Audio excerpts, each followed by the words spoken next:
Kemudian kita ada tambahan sonde untuk mengukur panjang uterusnya. Kemudian ada tenakulum untuk menjepit porsiunnya di jam 11 ya. Kemudian gunting untuk menggunting benang. Pertama yang kita siapkan, yang pasti kita lakukan adalah tetap anamnesis dulu, konseling dulu apakah ibunya memang benar-benar ingin memasang IUD. Kita jelaskan dulu apa itu IUD. IUD atau bahasa awamnya itu spiral ya. Bahasa awamnya spiral. Kalau kita IUD, intrauterine device atau AKDR, alat kontrasepsi dalam rahim. Di sini kita pakai adalah yang menggunakan tembaga. Ini ada TCU380A. Jadi ada banyaknya. AKDR itu banyak macamnya. Ada yang AKDR TCU380A, ada yang berapa itu ya, 200A, atau ada yang juga bentuknya seperti loop ya, loop kayak huruf S, itu ada juga. Kemudian ada lagi yang kalau yang ini non hormonal. Ada yang hormonal, misalnya ada LNGUS. Jadi ada mengandung hormon. Nah, yang kita pakai adalah yang menggunakan tembaga. Kita juga harus menjelaskan bagaimana cara pemasangannya. Namanya AKDR dalam rahim, artinya kita masukkan ke dalam rahim. Ya, masukkan ke dalam rahim. Kemudian pemakaiannya itu bisa, kalau 380A ini bisa sampai 10 tahun. Ada yang cuma sampai 5 tahun, tapi kalau yang 380A ini kita gunakannya bisa sampai 10 tahun. Ya, pemasangannya lebih sebenarnya untuk acceptor lebih mudah karena dia cukup sekali pasang, kemudian kontrol 1 bulan atau 3 bulan sekali, atau nanti 6 bulan kemudian 1 tahun sekali. Cukup cuma sekali pemasangan tapi bisa dalam waktu pemakaian yang jangka panjang. Jadi keuntungan seperti itu. Tidak seperti misalnya KB suntik yang harus 1 bulan sekali atau 3 bulan sekali, atau pil yang harus makan tiap hari gitu ya. Jadi keuntungan dari IUD ini. Jadi kita yakinkan bahwa si ibu juga tidak memiliki kontraindikasi untuk pemasangan IUD. Misalnya apa? Misalnya ada perdarahan ya, misalnya ada keputihan, ada penyakit infeksi, itu kontraindikasi. Atau misalnya ada kanker serviks, atau yang pasangannya yang sering gonta-ganti pasangan, itu tidak kita rekomendasikan untuk pemakaian IUD. Nah, syarat pemakaian IUD ini kapan kita pasang IUD? Kita yakinkan dulu bahwa pasiennya tidak sedang hamil. Bagaimana caranya? IUD dipasang ketika haid. Jadi kalau haid, insya Allah tidak akan ada kehamilan. Jadi kita lakukan pada haid hari misalnya hari ketiga, yang sedang bukan pada hari yang tidak sedang banyak-banyaknya. Hari ketiga bisa, hari keempat bisa. Tujuannya apa? Tadi selain untuk menyingkirkan adanya kehamilan, juga untuk memudahkan pemasangan. Jadi ketika fase menstruasi, mulut rahim akan lebih termudah, akan terbuka ya. Jadi mengurangi nyeri. Dan kalaupun terjadi perdarahan, pasien tidak akan terkejut karena dianggapnya itu adalah perdarahan yang berasal dari menstruasinya. Nah, jadi yang perlu yang harus kita lakukan kepada pasien, apakah konselingnya apakah sudah yakin akan memakai IUD, apakah kita tetap akan melakukan screening, apakah memang bisa pasien ini dipasang IUD. Walaupun dia mau pasang IUD, tapi ketika kita screening ternyata ada sesuatu yang membuat dia tidak kita rekomendasikan pasang ini, tidak akan kita lakukan pemasangan. Ya, dan yang pasti adalah persetujuan dari suami. Kemudian yang kita perlu siapkan, kalau persiapan dari ibu, tetap ibunya bersih-bersih dulu, membersihkan alat genitalianya, buang air kecil dulu. Yang kita siapkan di sini adalah ini spiralnya ya. Alat-alatnya tadi sudah disebutkan. Kemudian ini spiral. Spiralnya kita bisa lihat seperti ini bentuknya. Ya, ini namanya lengannya. Ini tembaganya ya. Ini lengannya. Kemudian ini ada pendorong. Ini tabung pendorong. Tabung inserter, tabung pendorong, ini pendorongnya. Ini tabung inserter, ini namanya pendorong. Ya, pertama kita siapkan dulu ininya IUD-nya. Jadi sebelum kita memasangkan pada pasien ini, kita siapkan dulu IUD-nya. Kita buka dulu. Bukanya tidak langsung seluruh ya. Dibuka dulu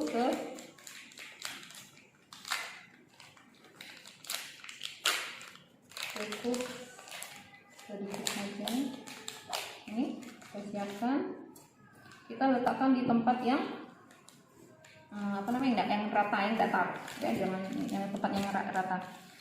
Ini yang baru ya, ini IUD yang baru. Kalau IUD yang sebelum ini terpisah antara pendorong, ini namanya pendorong ya, yang ini pendorongnya, yang ini tabung nih, ini tabungnya. Nah ini yang biru ini adalah batasnya. Di sini sudah ada terdapat angka-angka. Ini nanti berdasarkan dari ukuran panjang uterusnya, dari pemeriksaan sondase ya. Ini kalau yang baru seperti ini, dia sudah dalam posisi pendorongnya sudah berada di pendorongnya sudah berada di dalam tabung inserternya. Kemudian sudah kita persiapannya. Pertama kita masukkan lengan ini, lengan yang di atas ini, 2 lengan ini ke dalam tabung inserter ya. Caranya kalau ini ada yang boleh kita pegang, ini boleh pakai handphone atau tidak ya kalau menyiapkan IUD. Ini kita dorong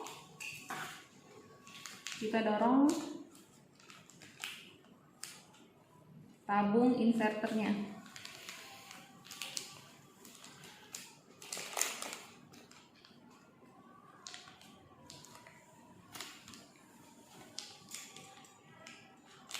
Lalu masuk tabung inserternya.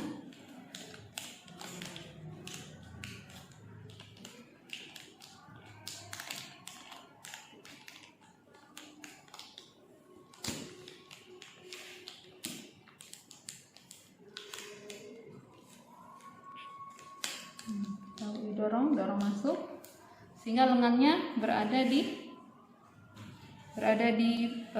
pinggir dari tabung inserter. Terus masuk, kemudian kita tarik tabung inserternya, kita masukkan ke kedua lengannya ke dalam tabung inserter, diputar, dimasukkan dan diputar sehingga kedua lengan masuk ke dalam tabung inserter.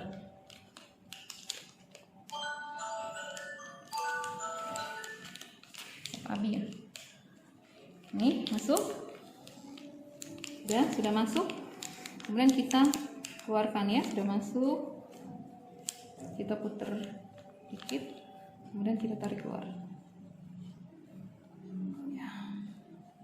Ya, ini jangan disentuh ya, ini bagian yang sentuh. Kemudian ini namanya IUD-nya sudah siap untuk dilakukan pemasangan. Nah, sekarang kita siapkan ini. Sudah kita lakukan antiseptik pada mulut dan sekitarnya. Lampu ya, jangan lupa lampu. Sudah antiseptik dari mulai tengah kemudian keluar, dari dalam keluar, dibuang, kemudian kita pasang duk steril lagi. Kemudian kita lakukan pemasangan inspekulum. Pasang inspekulum, satu jari masuk, membuka pulpa, kemudian kita masukkan inspekulum. Kita tampakkan porsiunnya. Kemudian kita kunci.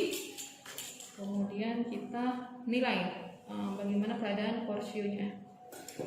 Kita bersihkan dulu dengan kasa steril daerah serviks, daerah vagina, kemudian daerah serviks dibersihkan, buang di tempat medis. Kemudian kita lakukan penjepitan penjepitan porsio dengan menggunakan tanah puluh.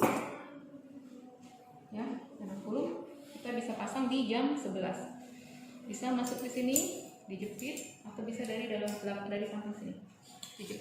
Dijepit pada jam 11 ya. Jadi ini masuk, ini porsio tadi, ini kita jepit pada jam 11. Gunanya apa? Gunanya untuk membuka serviksnya, membuka orifisiumnya. Jangan terlalu jangan terlalu dalam. Ngekliknya cukup yang bagian satu aja. Nih, klik satu ya. Ya, jangan sampai penuh giginya itu cukup di satu aja, jangan sampai serap, akan menimbulkan sakit pada ibunya ya. Jadi bisa dilakukan di jam 11 atau di jam 1. Kita biasa lakukan jam 11 karena kita dominan kanan ya. Nah, sudah kita lakukan penjempitan, mari kita lakukan sondase uterus. Sondase uterus dengan namanya no touch teknik. Artinya apa? Ketika kita masukkan, jangan sampai sonde ini menyentuh dinding vagina, menyentuh porsionya. Karena kan mau kita masukkan dalam, jadi harus bersih, harus steril. Jadi no touch teknik. Jadi benar-benar langsung masuk sekali aja ke dalam orificium uteri. Masuk sampai ke dalam, sampai dia mentok. Ini harusnya bentuknya itu agak ini ya, agak lengkung harusnya. Kalau ini harusnya agak lengkung nih. Jadi kalau dia pas masuk, pas kita masukkan, ini kan posisinya artinya posisi uterusnya artinya ini antropleksi karena dia ke atas ya, yang korpusnya atau tembusnya ke atas. Jadi kalau kita masukkan ini harusnya lebih ini ya, lebih lebih lengkung ya ke depan. Nih kita masukkan dari dari inspekulu tadi kemudian sampai sini, kemudian kita sampai ke atas. Ini dia kalau dia antropleksi dia akan seperti ini, tidak akan memutar. Tapi kalau dia posisi uterusnya retropleksi, jadi pas kita masukkan ke sini dia akan berputar sendiri sondenya. Mengikuti bentuk terus, bukan kita yang muter, tapi dia akan muter sendiri ya, menyesuaikan dengan bentuk uterus. Tapi kalau dia tidak muter di dalam, tidak muter berarti dia bentuknya posisinya antopleksi ya, posisinya antopleksi. Kita lihat berapa ukurannya, 7 cm ya. Untuk ini bisa kita oles pakai betadine. Ini kita pakai betadine, kita masukin ke dalam, jadi sebatasnya itu bisa dilihat sepanjang berapa. Kita lakukan di sini ya.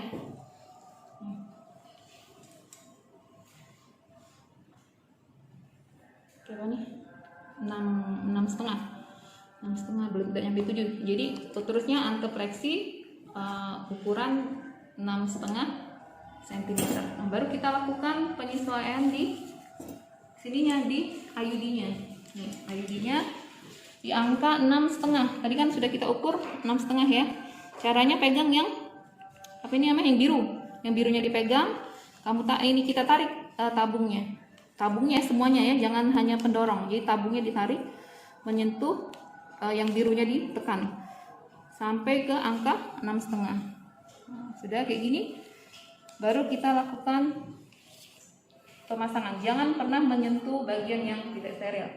Ya, jadi ini kita lakukan pemasangan di di dalam rahim. Kita masukkan langsung kalau melalui OE-nya sampai dia mentok atau sebatas dari tanda biru tadi.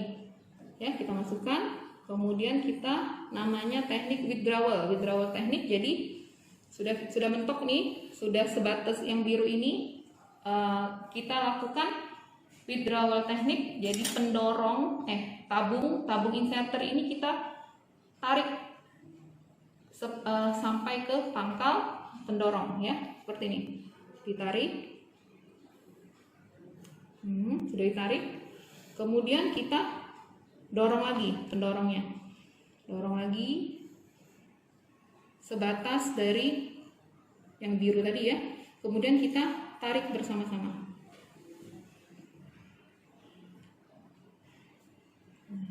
Kemudian sekitar 1 cm atau 2 cm dari porsio kita lakukan pengguntingan 6.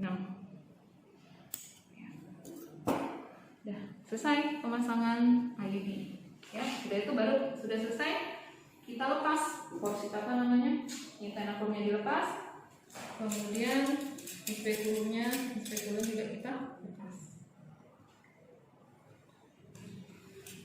Untuk pencabutan itu dari pemasangan ya.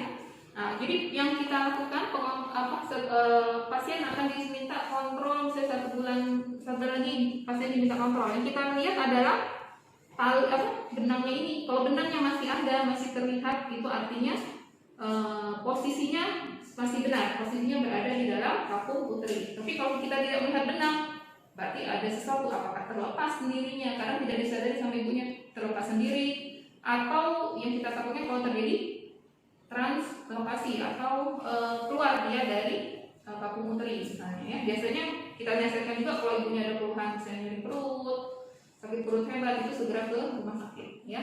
Nah, untuk pelepasan lebih mudah lagi. Seperti tadi aseptik antiseptik, kemudian pemasangan untuk steril, kemudian masang spekulo ya. Kalau kita bisa melihat benangnya itu lebih mudah. Tapi kalau kita tidak bisa melihat benangnya, jangan pernah melakukan penarikan IUD. Jadi kita harus pastikan bahwa IUD-nya memang masih berada di dalam rahim. Kalau ada benangnya, pasti dia di dalam rahim. Tapi kalau dia tidak kelihatan benangnya, kita perlu pemeriksaan USG dulu untuk mengkonfirmasi apakah memang masih ada IUD. Ternyata IUD sudah tidak ada lagi. Kita sudah cari-cari, ternyata memang tidak ada lagi IUD di dalam ya. Jadi kita menggunakan klem boleh. Ini sebenarnya alat yang sebenarnya itu seperti ini memang ya. Tapi kayaknya bukan untuk IUD sebenarnya. Bukan. Kalau IUD lebih kecil lagi. Cocor apa namanya itu? Apa nih namanya? Buaya, mulut buaya ini apa nih? Yang seperti ini. Tapi ini kalau untuk sebenarnya kalau untuk IUD lebih kecil lagi ya. Atau yang pinset biasa pun bisa. Yang penting terlihat benangnya. Bisa menggunakan pinset juga bisa. Mungkin untuk mengambil benangnya ya, atau pakai pensil pun masih bisa. Yang penting kita bisa untuk memegang benangnya ya, pakai pensil, pakai klem bisa juga. Ini biasa kita gunakan untuk yang tidak kelihatan benangnya, tapi kita yakin IUD-nya masih dalam. Ini bisa masuk ke dalam UI-nya ya. Kita pakai yang ini tidak pakai. Nih, pasang spekulo, kelihatan benang, tinggal ditarik. Ambil benangnya, ya ditariknya dengan hati-hati. Kenapa? Jangan sampai dia putus. Kalau dia putus terlepas lebih susah lagi kita akan mencari batang IUD-nya, ya. Jadi harus benar-benar secara hati-hati. Ya, jadi kita tarik, jangan sampai terputus. Sudah kita tarik keluar, kemudian kita perlihatkan kepada pasiennya. Ini Bu IUD-nya ya. Jangan langsung dibuang, nanti bisa jadi delik hukum. Ini saya tidak pernah dilihatkan IUD-nya kalau sudah keluar atau belum. Jadi kalau sudah keluar tunjukkan kepada pasiennya, Bu ini IUD-nya, boleh dibuang, boleh dikasih ibunya ya. Tapi tunjukkan dulu bahwa memang IUD-nya sudah keluar. Tapi kalau benangnya tidak kelihatan, kemudian tapi kita USG ada, bisa kita kita masukkan ke dalam, kita ambil batangnya ya. Tapi memang agak kurang nyaman. Nah, pencabutan spiral ini atau IUD juga dilakukan pada saat menstruasi ya. Insya Allah sudah selesai, kita lepaskan semuanya, kita rapikan lagi, kita konseling ya, bahwa kontrolnya setiap 1 bulan dan 3 bulan. Kalau dia pencabutan, bagaimana dia, apakah mau pakai KB yang lain dulu sementara belum memasang ulang gitu ya. Jadi itu adalah konseling. Selesai. Terima kasih. Mudah-mudahan bermanfaat. Wassalamualaikum warahmatullahi wabarakatuh.